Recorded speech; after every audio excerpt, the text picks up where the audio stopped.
Flow Unleashed. Do you want to be a good leader? Do you ever get confused about how to be a good leader? If so, I'm not surprised. There are literally thousands of books telling you how you should lead and what to do. But interestingly, new research in neuroscience is also telling us about how the brain operates and how the brain can be a good leader. Leadership is complex and often troublesome to get right. So stay tuned as we unpack how we can better understand the brain so that you can become a better leader.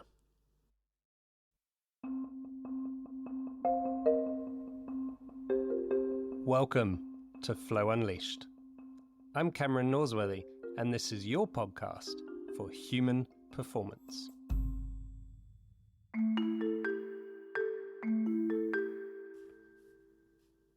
Leadership is a billion-dollar industry, yet despite massive investment, many leadership development initiatives fall short of driving lasting impact. Why? The missing piece might just be a better understanding of the human brain. Leadership is often framed as a set of tangible skills: strategic thinking, effective communication, and good decision-making. But beneath these visible actions lies the less visible, the more powerful foundation, the science of how the brain works. In an increasingly complex world, understanding leadership through the lens of neuroscience is no longer optional. It's essential. Our thoughts, emotions, and decisions all originate within the intricate neural networks of the brain. But how does this translate to leadership? What happens in the brain when leaders inspire, connect, or innovate? Why do some approaches build trust and engagement while others fall flat? For instance, changing behavior, whether personal or organizational, is notoriously difficult. Research has shown that even when faced with life-threatening health conditions, only about 1 in 9 people successfully adopt long-term behavior changes. If transforming personal habits is that difficult, if someone who has just gone through heart surgery will not change their day-to-day habits, what does it take to inspire meaningful change across teams or entire organizations? Advances in neuroscience and psychology over the past 2 decades have brought these questions into sharper focus. With tools like fMRI and qEEG, scientists have uncovered remarkable insights into the brain's workings. For example, research by Boyetsis and McKee highlight the power of supportive relationships, showing that they can activate the neural networks that create openness, creativity, and collaboration. These findings suggest that effective leadership may hinge less on driving results and more on fostering meaningful human connections. Consider emotional contagion and the mirror neuron system, 2 aspects of brain function that underline why emotions ripple through teams and organizations. The limbic system, the brain's emotional control center, reacts to stimuli within 8 milliseconds, far faster than the neocortex, which handles rational thought. Before we've even conscious of our emotions, they're already influencing others. This underscores the critical importance of self-leadership. Leaders who consciously manage their emotional states can foster trust, collaboration, and positivity across their organizations. In today's episode, we'll explore these insights and more to help you harness the power of neuroscience for more intentional and impactful leadership. Whether you're a seasoned executive, an emerging leader, or simply curious about how the brain shapes human interaction, this conversation offers practical tools and strategies to lead with empathy, purpose, and resilience. Joining us today is our guest Sue Langley, a leading expert on the neuroscience of leadership. As chair of the Langley Group, Sue has spent decades teaching thousands of business leaders, HR professionals, and consultants around the globe to harness the potential of the brain in order to create positive workplaces and be emotionally intelligent leaders. Her evidence-based approach to human flourishing will bring some new perspectives, no doubt, to your leadership toolkit. So let's dive in. Flow Unleashed. Thank you, Siri. Sue, Thanks, Siri, Cameron. I'm looking forward to seeing where our conversation goes. Welcome to the show, Sue.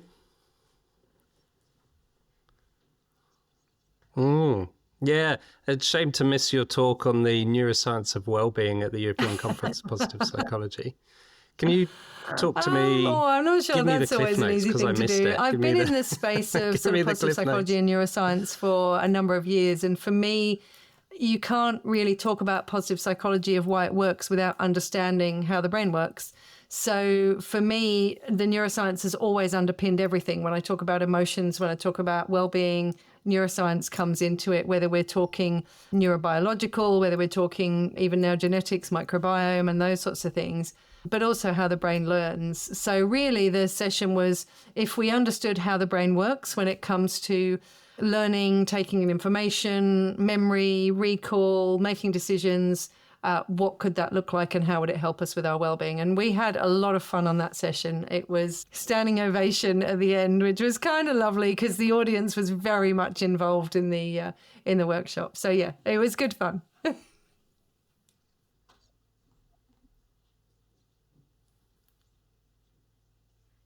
So let's dive into the neuro, if you may. Scientific research is on the rise, be it dopamine, how to reduce cortisol in the workplace. Oh, I was lucky. I did my master's in Neuroscience of Leadership. So I've always been interested in the brain, but I wanted to do it very much from a real practical perspective, as in when a human needs to make decisions or deal with change or self-regulate, etc. Not can I cut a brain open and, perform surgery.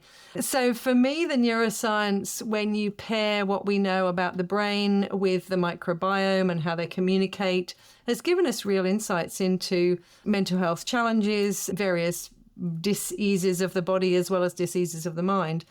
But I think for me, understanding the brain, and as I say, making it real, making it practical, like, do people really understand how habits work and why it can be actually quite easy to change and why it can be quite hard to change? What does cortisol do from a physiological perspective that people recognize and go, oh, wow, yeah, I felt that. That's what's going on. So helping people understand through education, through awareness, so they can make different choices. And, really asking yourself, is this good for my well-being? Sometimes the answer of we get a dopamine hit in a way that's not good for our well-being. So how are we being aware of what's going on for us? We might not be able to see the neurobiology, we might not be able to see the neural pathways in our brain, but just educating people around how do I increase the neural pathways that are beneficial for my well-being and reduce the neural pathways of things that are not so good for my well-being can be valuable for people.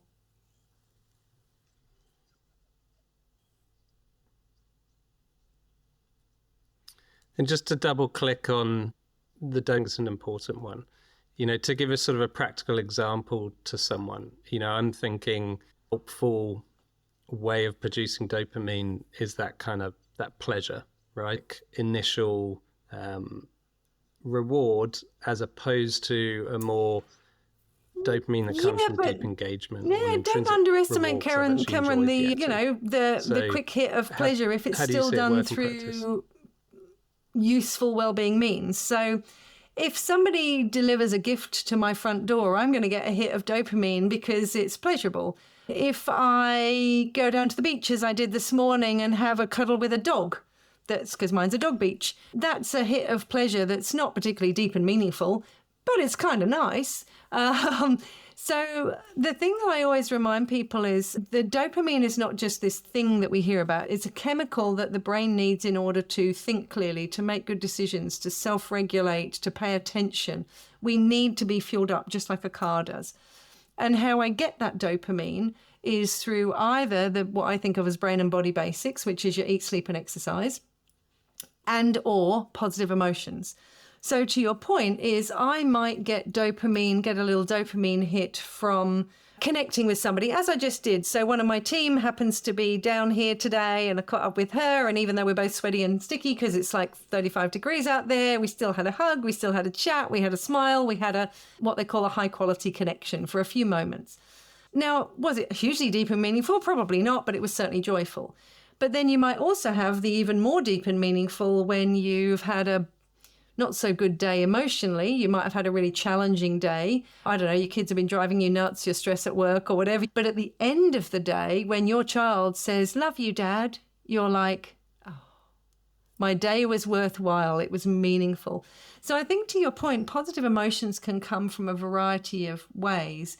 And what we need to understand is what might work for you might not work for me. So I just said, if I go down the beach and a dog comes up to me and I have a dog cuddle, that's going to bring me positive emotion. But if you're scared of dogs, that's not going to work. Equally, when somebody says, "Have a coffee," that creates dopamine. I'm like, not for me, I can't stand coffee. So it's really important to understand that what works for one person doesn't work for another. But also there are some more transient ways that we get the hit of dopamine that's not good for our well-being. So social media scrolling would be an example, only because I've just had been interviewed on this. So for instance, if I am getting likes on social media and I'm getting comments and I go, "Oh, look," oh, my brain is pulled towards constantly checking and I'm getting a dopamine hit. But is it good for my well-being that an hour later I'm still scrolling through social media? Possibly not. So when we think about different things that are good for us from a dopamine perspective, we know that positive emotions produce dopamine. We know that negative emotions cause dopamine levels to drop. So how do we do things that are giving us those positive emotions, that dopamine production, but in a way that's supporting our well-being overall?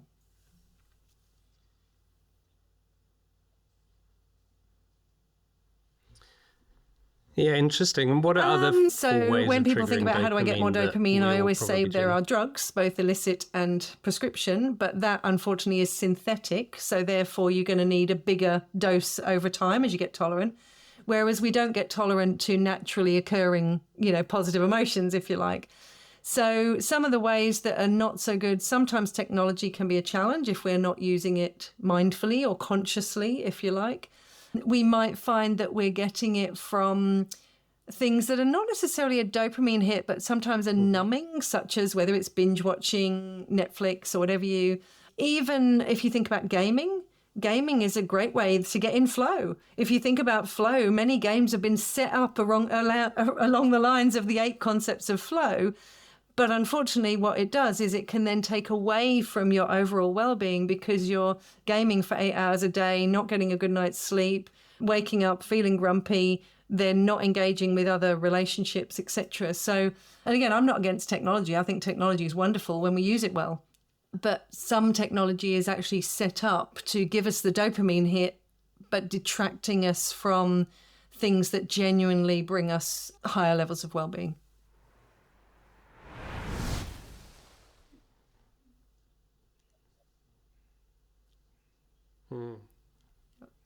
And you mentioned earlier the importance of the microbiome. The stuff that we're learning now is just so interesting around how our microbiome, basically what we eat and the bacteria in our gut, is serving us or sometimes not serving us.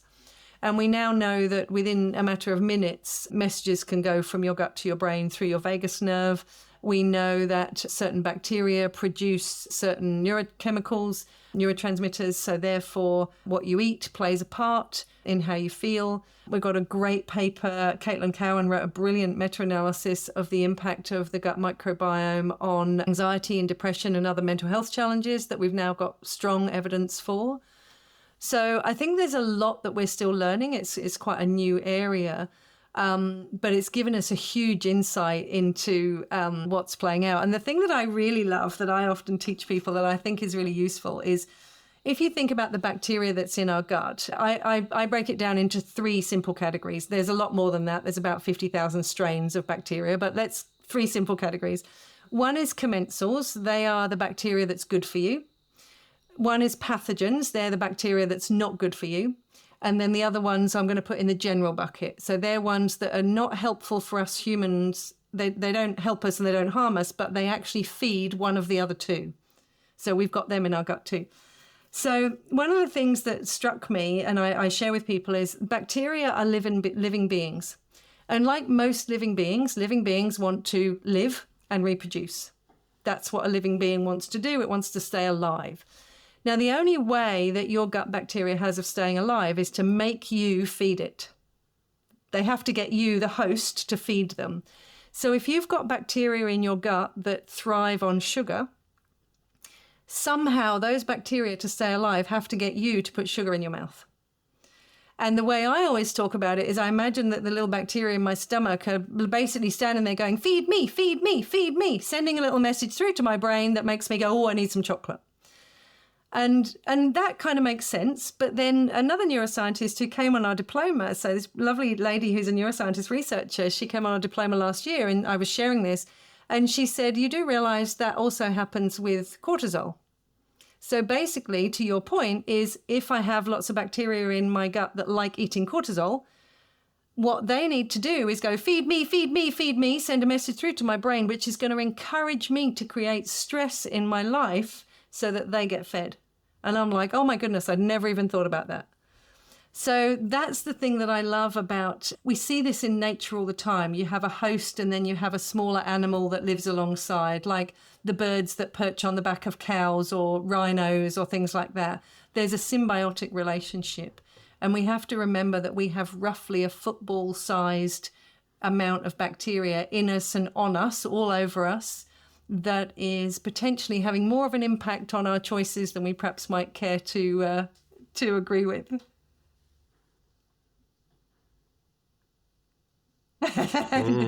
Yeah, it's definitely makes you think twice about what you're going to eat for breakfast. Which ones are you feeding? When you start thinking of them jumping up and down. Yeah, exactly. And for a leader listening to this, how can I So for me as a leader, if I'm wanting to influence other people, I've got to think of myself as a role model. It doesn't matter whether I'm a superstar sports person, a celebrity out there, a leader, a father, a mother, a family member. It's the role model. And we've got all sorts of data even that gives us an indication of the ripple effect of the choices one person makes on others that they're sometimes not even aware of. So I suppose as a leader, I've had leaders often say to me, I haven't got time to take a break. I'm too busy. I've got, I'm trying to cover 3 jobs. I've got stresses. I've got pressure. But then there, especially here in Australia at the moment, with the psychosocial risks and hazards legislation that we've now got, is the leader is legally responsible for the mental well-being as well as the physical well-being of their team members. So if you are my leader and you're telling me you don't have time to do this and you don't have time to do that, etc., then what's that telling me? So one of the things when we run leadership programs, so we're often working with clients over a period of time running leadership development. What are you providing for lunches? What are you providing for morning and afternoon tea breaks? I was just in Rome at the OECD Global Wellbeing Forum. And for morning and afternoon tea was sugary biscuits and morning tea was pastries. Now, that's lovely, but you're at a wellbeing conference. Personally, I'd be doing bananas or fruit or crudités or something. And again, that's just me. And I'm not saying I'm the most healthy person in the world. I still love chocolate and I'm not giving that up. But it depends on what message we're sending as a leader. Do you block a time in your diary that says, actually, I'm not doing back-to-back meetings. I am going to do this. I am going to take a break. But also from a brain-based perspective, when are you having performance conversations? Are you having them at 4:30 in the afternoon when everybody's dopamine levels are so low that the conversation probably isn't going to go well? Or when are you keeping your decision-making for? Are you gathering data one day and then you wake up fresh and make your decision in the morning? Many leaders are not even aware that the easiest decision for a brain is no decision, as in do what you've always done, leave it as it's always been. So the easiest decision for my brain is to just keep repeating what I've always done. As a leader, that's important to know. Are you fueling your brain up? Are you keeping your brain at its best so you can make effective choices, so you can see when it's time for innovation, so you can guide people and self-regulate when there are emotions present in your team? I spend a lot of my time teaching leaders what to say and what not to say around emotions, because nobody ever teaches a leader how to deal with emotions. They teach them the functional stuff.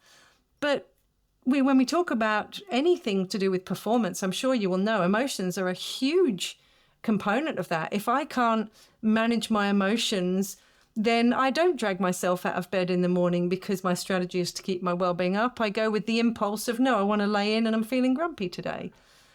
So managing our emotions and being able to have conversations around that is essential to leadership. And it's the whole oxygen mask on first. If I, as a leader, am not looking after myself, how can I expect to, A, be a good role model, but B, look after you or even know when you need looking after?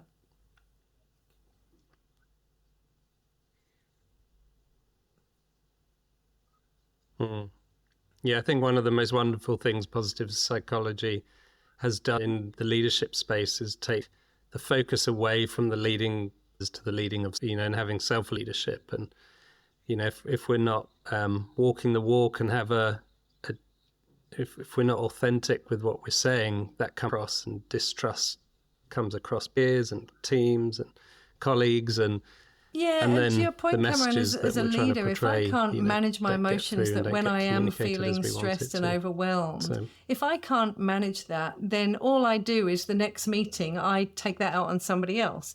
Whereas at least if I'm aware of my emotions, I can almost apologize in advance or go and do something to manage those emotions first. But you'll give me a break for my vulnerability if I'm able to say, look, really apologize, team, if this comes across wrong, having a bit of a stressful morning, this is what I'd like to say, no offense. And actually being able to be honest about that, or get your stuff together first and then share what you need to share. But a lot of times we're running from one thing to another without actually considering the impact on our brain and therefore the impact on those around us.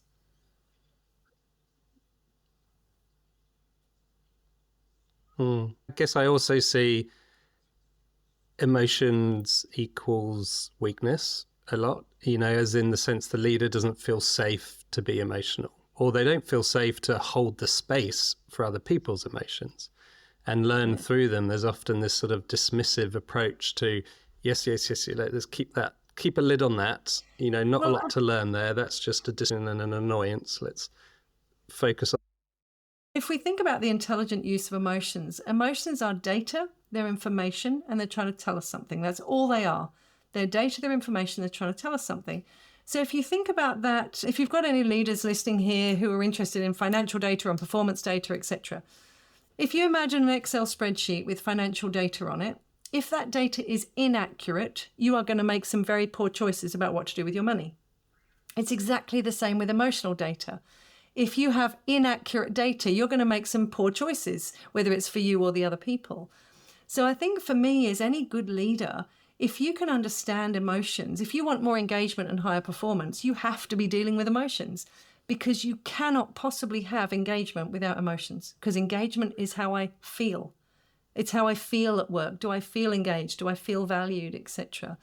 And when people think about, I don't want to do emotions, you are missing out on such a wealth of fabulous information to tap into. And again, we've got so much data to back this up, but if somebody has damage to the emotional part of their brain, they can barely function in society. If they have damage to their IQ side, if you like, the cognitive side of their brain, they might not be quite so smart on an IQ test, but they can still function. But damage to the emotional centers, you can't even decide what to eat at a restaurant because you don't know what you feel like. So you have to weigh up the calories, the price, the ingredients, etc. It takes way too long. So if we think about it, emotions are critical. And if you think about the way emotions work, emotions, we get the information, the data from our body and from our brain. And if you think about, therefore, somebody saying you should leave your emotions at home, I have a saying, is you would literally have to drill out the core part of your brain and cut your head off at the neck to do that. And therefore, there's not much point you showing up. So embrace all of your people. And to your point, learn to get comfortable with the uncomfortable emotions, because you can utilize them, you can support them. And if somebody is emotionally engaged in what they do, you will get far more performance out of them than just the cognitive side of things.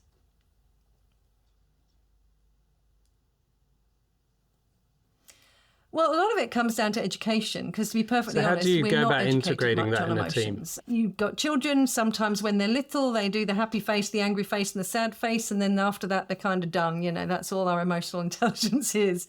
But one of the things we know from the research around emotional intelligence and also about well-being is if you increase literacy, you increase the topic. So well-being literacy, we know from work by Lindsay Oates and others, that if you increase literacy around well-being, being increases.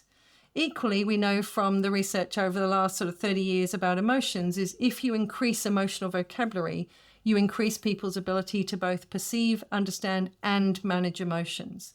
And we've even got evidence from a neuroscience perspective that simple things like being able to label an emotion triggers an area of your brain just above your right ear called your right ventrolateral prefrontal cortex, which is part of your self-regulation mechanism. So if I'm having a strong negative emotional response, but I can label my emotion, it acts as a seesaw effect to calm down the emotion. Now, how cool is that? Except if I don't have the language, I can't articulate my emotions. So one of the key things is education, is learning about this stuff and not seeing it as something you do when you're 5 and then you're done at 6. Because every relationship you have will have emotions present. And relationships can be one of our single biggest drivers to high levels of well-being, high performance, etc. And it can be one of our single biggest points of pain in both of those as well. So being able to deal with emotions, part of it's just learning. I mean, I've been lucky enough to be in this space for 20 years, and I don't say I always get it right, but I have learned so much that helps me understand why people do what they do and how they feel and how to motivate. You can't just give someone some motivation and go, here you go. People have to feel it. They have to want to be pulled towards something. So for me, a lot of it is, it's not that difficult, really. I mean, there's a massive science behind it, and teach you the science and you've got some tools in your toolkit.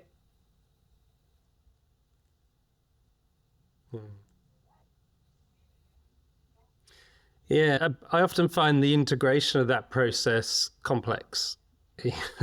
Like I love the ruler process from Stanford, or the more neurochemical idea of it being a message, and as soon as the message is heard, we don't need to flood the synaptic connections with lots of neurochemicals, and looking at emotions in a way of the communicator and the messenger and so forth.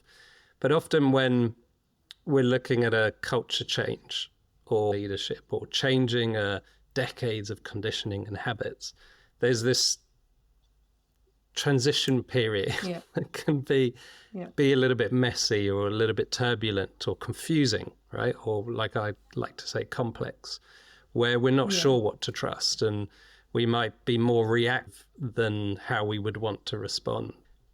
How do you find, often my answer to this is coaching. If you're trying to create change in a culture, get some coaches in. I think there's a couple of things based on what you've said that we need to understand is often we throw around human beings are resistant to change. It's not entirely true. I mean, during COVID, pretty much people changed instantly. They had to, so it's not necessarily the case. One of the things I find useful is if you understand how the brain works, it can help us understand why things get turbulent or complex. So if you think about the brain is a prediction machine. So its job is to predict the environment. So whether you're walking, you're out on a bushwalk, your brain is, without you even thinking about it, predicting where your foot's going to fall. Are you going uphill? You've got to lift your knee slightly higher. You're going downhill. You've got to sit back. Are there roots over the pathway? So you're going to be a bit wobbly underfoot. Your brain is doing that all the while you're chatting to the person next to you. So your brain is predicting. If you take the workplace, your brain predicts simple things like where you click to hit send on your email. It's the same place every time, and your brain predicts it. When Outlook produced new Outlook and your send button has moved, your brain can't predict because it goes to click and it's gone. So this is why we think of it as brains don't like change. It's actually not that. It's my brain is designed to predict. And when something happens that goes against what I predict, it's like, ooh, what just happened? So we get a little error response, if you like, and we have to think, our brain has to kick in. So if we think about when change occurs, whether it's culture change, whether it's changing in leadership, whether it's changing in systems, the first thing we have to understand is our brain is a prediction machine, and all of a sudden we can't predict things with quite so much accuracy. That takes effort. So if you think about fuel for the brain, just like fuel for the car, I am burning through a lot more fuel when things are changing, because it's like, oh, that's new, that's different, I've got to think. Now, it doesn't mean to say I can't do change, but it's taking more energy, if you like, from a brain perspective. So if we go back to the conversation we had around dopamine, we know that the brain needs dopamine to work well. But also, every time I've got cognitive overload, I am burning through fuel, just like a car would be burning through fuel. I'm using up a lot of that dopamine, a lot of that fuel.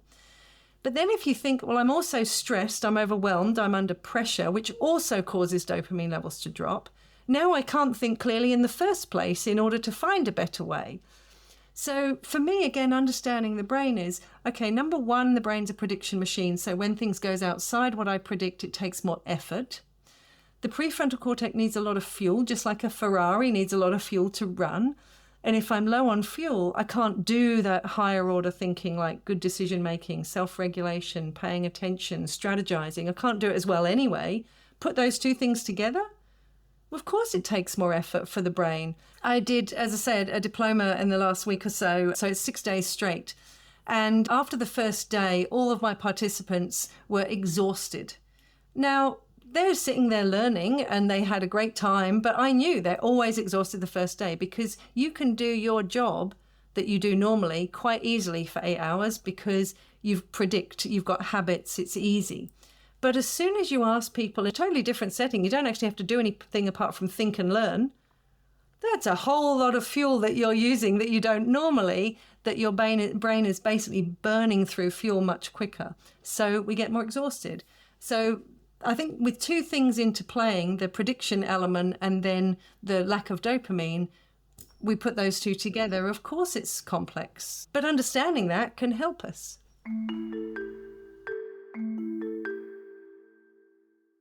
Do you want to help others unleash their performance? Do you want an internationally recognised accreditation to stand out amongst the crowd? Or do you want the playbook I use every day when helping professionals to be their best and find their flow when it matters most? If this sounds interesting, join others who are training to become a high-performance coach.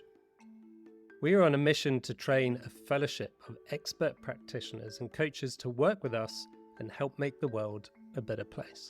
To find out more, go to flowcoachingfederation.org and check out the Flow Coach accreditation today.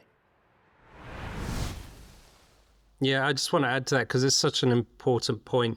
You know, that process, which I think you're alluding to, that Bayesian inferencing or Bayesian processing, where the brain is constantly trying to predict the future, and then we cross-reference with the past and we take in the present variables in order to make it think how to feel, how to act, is such an innate natural process that my brain doesn't work like that. I'm not that robotic or computerized. But in essence, the brain does it as a way of surviving. It does it as a way of trying to control things, trying to evolve us, trying to get a better outcome, trying to feel safe, trying to be in control. And the friction that we have around that and the errors that pop up when things aren't categorized the way that we presume and so forth, all that friction, I'm so glad you sort of brought up effort there. We attribute, and then as soon as that anterior cortex cingulate comes in, it's to go, oh my God, there's a potential conflict here, or my competence is a bit, risky at the moment. We put in attentional nodes and everything feels more effortful.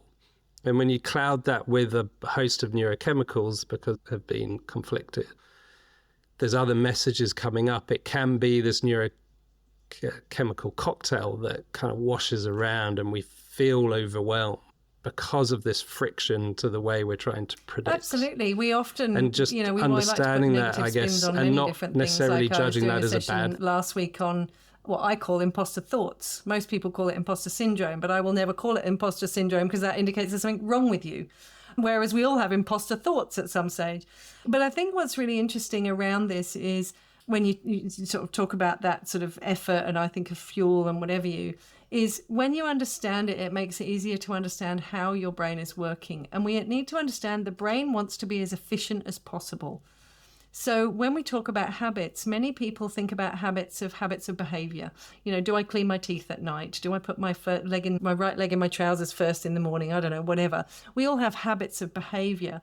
And sometimes those habits can be really useful for us in our life, for our well-being, sometimes not so useful. But what's important is, as far as the brain is concerned, habits are great because they are really easy. I've got a strong neural pathway. I keep running down it. It's easy. But what we have to understand is the habit part of your brain, the basal ganglia that's responsible for a lot of your habits, doesn't judge you for your habits, whether they're good for your well-being or not good for your well-being.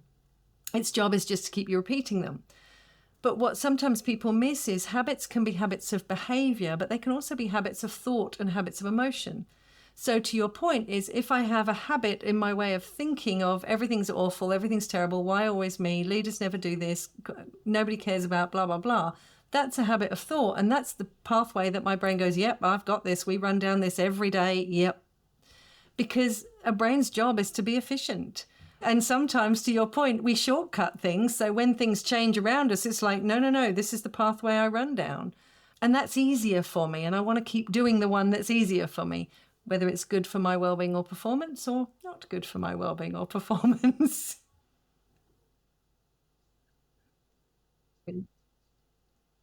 Yeah. And in that shortcut, we become more rigid. We tend to down on our categorizations, our perspectives, our opinions in order to make things simpler, because everything's so overwhelming, we naturally default to trying to make things simpler. But in that simplification, we ignore the naturality and the information and the data around there. And those are the times where it's one of the things that I love around, and there's an interplay of work between whether it's Ellen Langer and the categories and things, or whether it's Todd Kashdan's work on curiosity, or even from a coaching perspective, Christian van Nieuwburg always talks about noticing. If we think about things like curiosity and noticing the new around here, noticing what's different, noticing the categories I put myself in or other people in, if we can get more curious, we know that, and this is why coaching works, because coaching is usually, or should be, good questions that I haven't thought of, curious questions. So if we think about curiosity, noticing, those sorts of things, that's so good for the brain, because every time I'm curious and I'm learning something new, I'm creating a new neural pathway, as opposed to your point, running down the one that I've always run down and keep doubling down on that one. So I love the work around that sort of being curious, noticing, being mindful rather than mindless.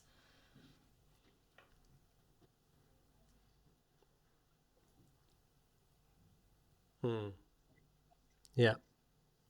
And do with age, we often become, I'm going to say, I think it's individual, more rigid, but curious, it's very easy to buy into the category of the sayings that we have. The can't teach an old dog new tricks. Well, that's just an excuse for me to not learn. Or it's harder to learn when you're older. That's just an excuse for me to not learn.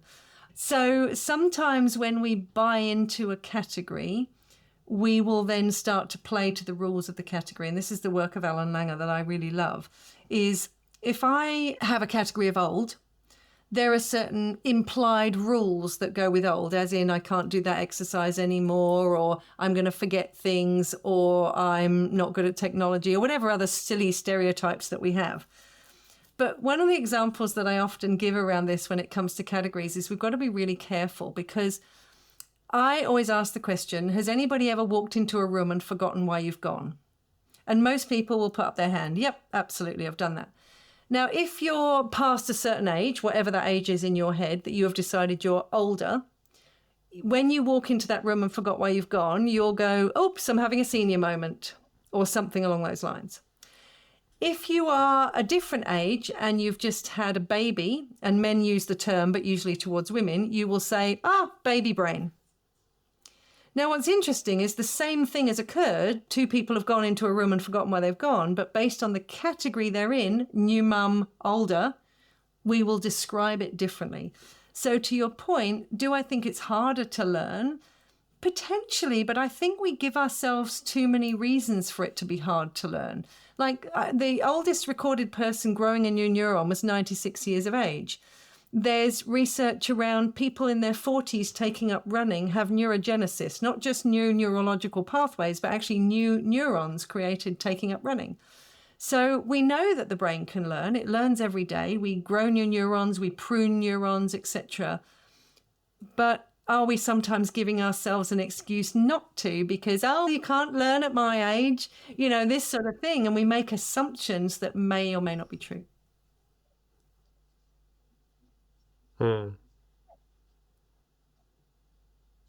Sure, then become the self-fulfilling prophecy. I mean, we'd tell them they're dumb, they'll believe they're dumb, and so tell them they're intelligent and so forth. And I think of course, it's easier to sort of I'm too old justify... to do that, means I don't have to do it.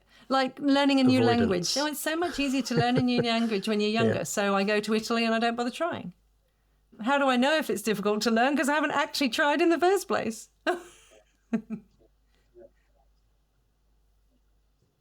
Absolutely, yeah. Of course, it's the same with anything, whether it's emotions or whether it's a language or whether it's something else.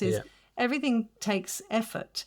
Now, when you're at school, you're learning all the time. So your brain is very plastic, but you're also being given inputs of information. Whereas when you get to adulthood, your brain has pruned itself and it's decided this is what you need and this is the stuff you don't need. We'll prune that off. But then we keep running down the similar pathways. So therefore they get really embedded, which can be really helpful for us. But maybe we don't take the time anymore to learn. So if I am learning a new language, am I really putting in the same effort I would have done if I was 10 or 11 or 12 and having a 2-hour lesson every week? So again, how much effort are we prepared to put into learning to be a better leader or learning to be creative? And also, have we decided that there are creative people and non-creative people? So I'm a non-creative person, so I won't bother. And again, we know that's a bit of a myth as well. So.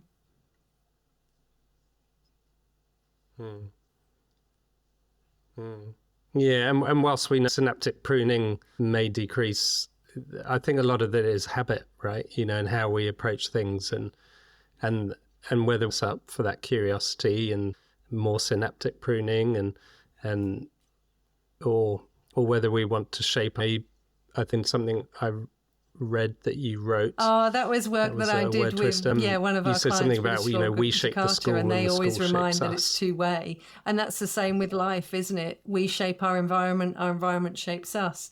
Our leader shapes our environment, and we shape the leader. There are all sorts of things where that plays a part. Absolutely.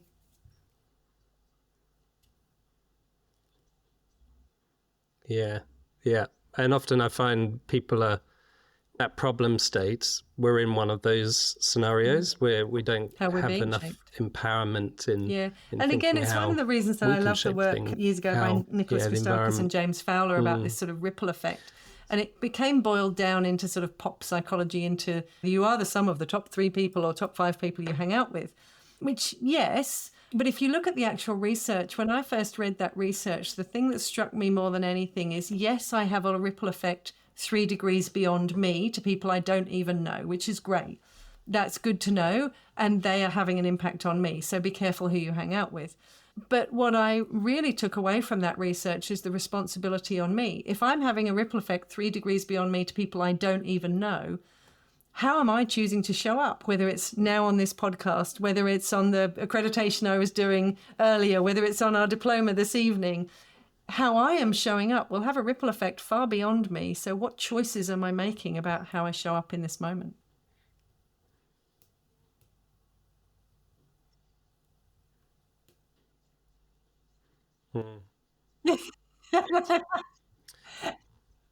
That sounds like an awesome place to leave the podcast, but I do want to ask, what other aspects of neuroscience do you feel so I do a keynote really that I call The to Future is Human. in terms of it? And one of the things that I'd really love if we could start to be more aware from a systemic perspective. So human beings are systems.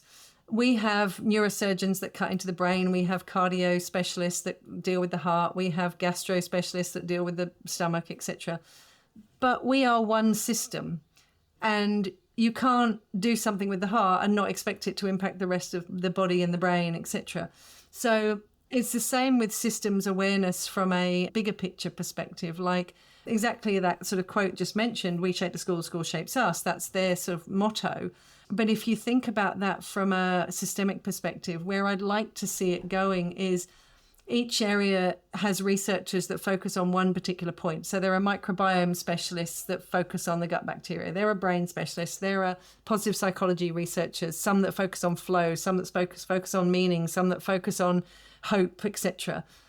And yet when you put a human being together within a system, there are so many things that there's an interplay, I suppose. And we have to understand that, like the work by Michael Unger on resilience. A lot of people think of the term resilience is, how do I put more tools in my toolkit? And I've got to get myself up when life knocks me down and stuff. And there is a part of that. But it's about, do I have tools in my toolkit? And do I have the resources available to me? And a quote that he says that I particularly love, he uses Jon Kabat-Zinn's original quote of, "You can't stop the waves, but anyone can learn how to surf." And I love that. I think that's a great example of life. You can't stop what comes at you sometimes, but you can learn to deal with it. That's what we traditionally think of as resilience. But Michael Unger adds, quite rightly, and it's much easier with a wetsuit, a surfboard, and a coach. And I think that's where I would like to see us getting to systemically, not just from a neuroscience perspective, but saying what are all the things that contribute and how do we put the resources in people's toolkits, whether it's through coaching, whether it's through education, whether it's through shaping environment in a positive way, whether it's through our politics, our education, our media, our technology. How do we bring that all together so it's not just about what I do here, but it's systemically, how do I create the best environment for my well-being and for the well-being of other people, the planet, etc., so we can all flourish. That would be pretty cool.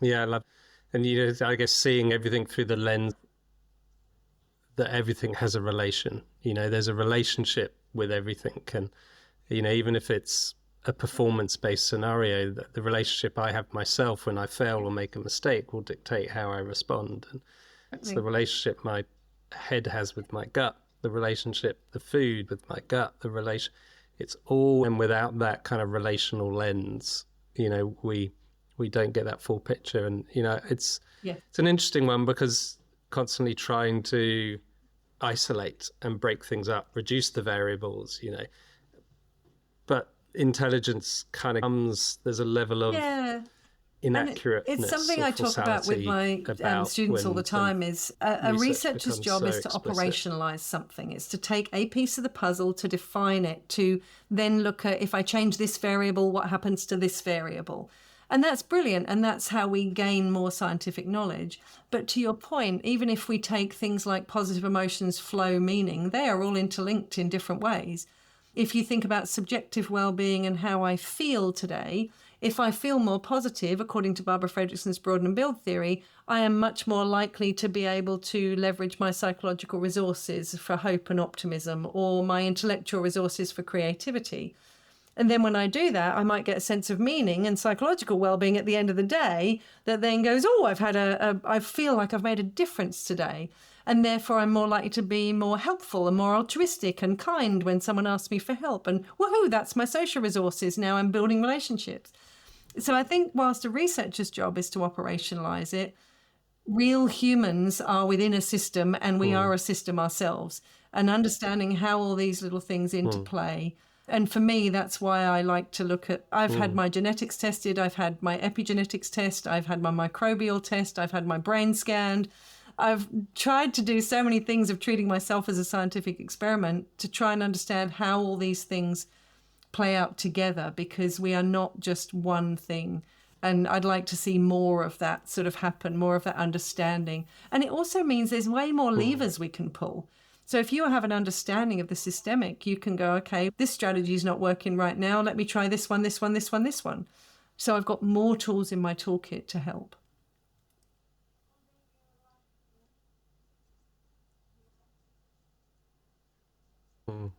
And I think research also has a responsibility to, when it is reductionist,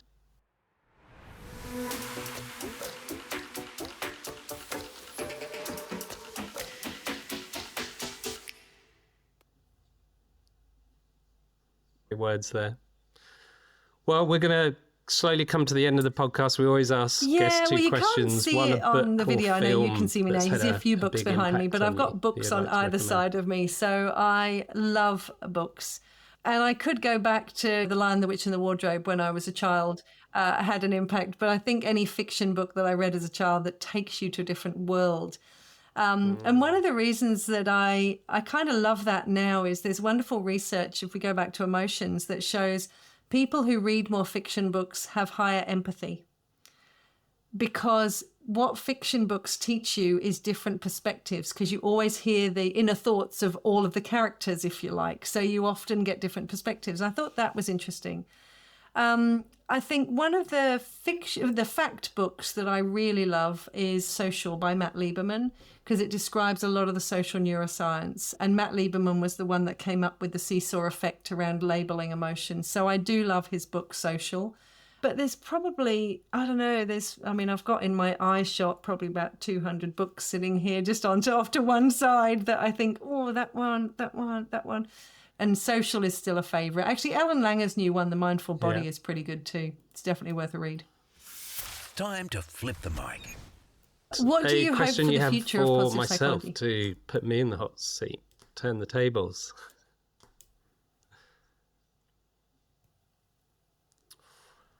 Cool. That's a question and a half.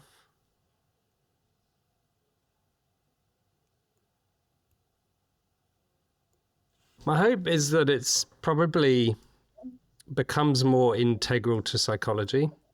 There's the debate as to when did positive psychology start. You can go all the way back to Aristotle or whatever, but there was a definite shift to Seligman in terms of funding and focus and all the rest of it. And I think one argument from more experimental that it's a bit wishy-washy or it's not as rigorous. And because there's a reductionist, I guess, lens coming there. Yet most of my practice has taught me that focusing on where we want to go, embodying who we want to be, identifying the strengths inside of us and utilizing them and mimicking the positive future self or goal or whatever it is far more powerful than picking out the problems, exposing them, furthering that neurological conditioning around creating more negative self-fulfilling prophecies. And I think positive psychology is in a really exciting phase where it's very open to coaching, it's open to all areas, and it's ever increasing in its breadth of what's included. You just look at the conferences or the books or what have you. And I think at the same time, it probably needs a bit of consolidating and synthesis as things widen and you reduce, you widen and consolidate. And a natural process. And within that, I feel that it would be nice almost if positive psychology wasn't called positive psychology, if it was just called psychology and integrated into the very fabric of psychology and examining human performance. So it didn't have to distinguish itself. I think that would be a nice place for positive psychology to be in 10 years' time. I love it. And I agree. I know many people in positive psychology would like to drop the positive at some point once the pendulum sort of swung the other way. We spent 100 years focusing on the deficit. Maybe we still need to keep it for now, but at some point it will just be human psychology again. Yeah. Well, thank you very much, Sue. It's been really enjoyable chatting with you. You too. Thank you, Cameron. Flow Unleashed.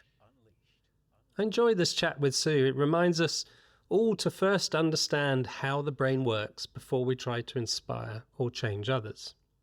It's clear that advances in brain science are opening new doors to understanding what makes effective leaders. Insights go beyond traditional approaches, shedding light on the internal mechanisms that drive leadership behaviours, relationships, and sustained success, or lack thereof. For instance, research by the Kensho Group and Richard Boyetsis highlights the importance of activating what they call the positive emotional attractor, PEA, to inspire and motivate others effectively. This process involves fostering social connections and engaging individuals in a positive, hopeful vision of the future. Discussing purpose, core values and aspirations before driving into metrics and performance measures can open minds and create a sense of shared purpose. It reminds us that goals and financials should follow the why, not overshadow it. At the neural level, understanding the roles of key brain regions, the hippocampus, the prefrontal cortex, and the amygdala and the anterior cortex cingulate, can enhance leadership practices. Emotional intelligence, a cornerstone of effective leadership, is deeply rooted in these areas of the brain. And high emotional intelligent leaders demonstrate the ability to recognize, regulate, and respond to emotions, both their own and others. By integrating neuroscience into leadership development, Leadership is not just a set of actions, but a nuanced interplay of purpose, emotions, and connections. By applying what we're learning from neuroscience, leaders can inspire meaningful change, create cultures of trust and collaboration. We can learn to prioritize and harness the brain. Can learn how to talk to the brain, how to lead the brain, and help people to become more open to the dreams and the visions that we have. As we continue to uncover the brain's secrets, the future of leadership promises to be not only more effective, but also more human. If you want to find out more about Sue, please see the show notes.